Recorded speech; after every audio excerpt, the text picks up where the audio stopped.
in hopes of maybe getting out, right? So I think that the reason why we're pushing for the full Epstein files is because we need that corroborated evidence right now. And it is not to say that we don't want to hear from her. We want to hear the whole story, but we want to make sure that we're getting as much credible information as we can from this. So yeah, we want to see that. I look forward to the deposition with the House Oversight Committee, of course, but also we're looking forward to the full files.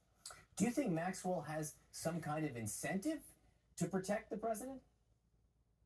I think it's a possibility, right? When we think about the way in which the president has kind of just like handed out pardons and commutations, like candy, right? This is somebody who, if what information we have true, and there's been a lot that has leaked, not just over the years, but this very week, about the president being briefed that he shows up on the list multiple times. Right. If that's true, and he is inclined to give pardons for those who, maybe help him to continue to uncover this, I think it's very clear that the president does not want this out. I think it's clear from his complete 180 on the topic that there is something to hide. I think just from the clip from Mike Johnson, right? Even he's now saying that there's something there. So if I were, I think that we can all reasonably believe that, right? Ghislaine Maxwell, who probably does not want to live the rest of her life in prison, would maybe think that this is her one shot, if not her final shot, at some sort of relief or freedom. Just one point of fact here. The reporting is that the president was told that his name is in the Jeffrey Epstein files. That in and of itself doesn't imply any wrongdoing. It also isn't clear that it was on any kind of list one way or the other. A little bit of a loaded word with Jeffrey Epstein, but we know he was told his name was in the files. How much compliance do you think you will get from the Justice Department in your subpoena for the files? So certainly, right? If we expect that the DOJ will, do its job. This was a lawful subpoena that we were issued. We have the legal authority to do that. It was bipartisan, and we expected that it will be signed by Comer and then go to the DOJ. Now, of course, if they were to not comply, I think that would be incredibly concerning.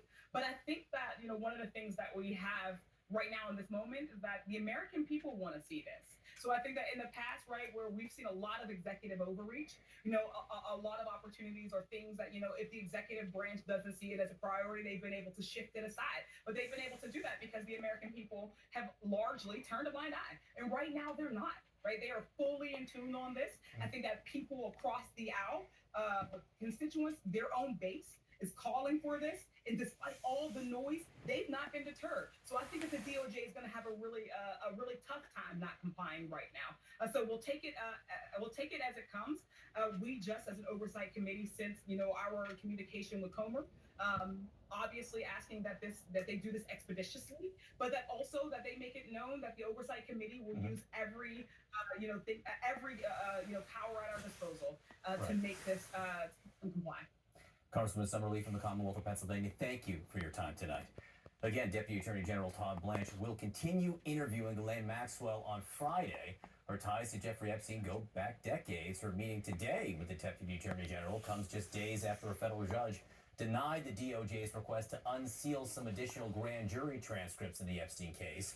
Maxwell is appealing her conviction and recently asked the Supreme Court to take up her case. For more on her ties to Epstein and her roles up to this point, here's CNN's Randy Camp. Maxwell was among Epstein's closest associates.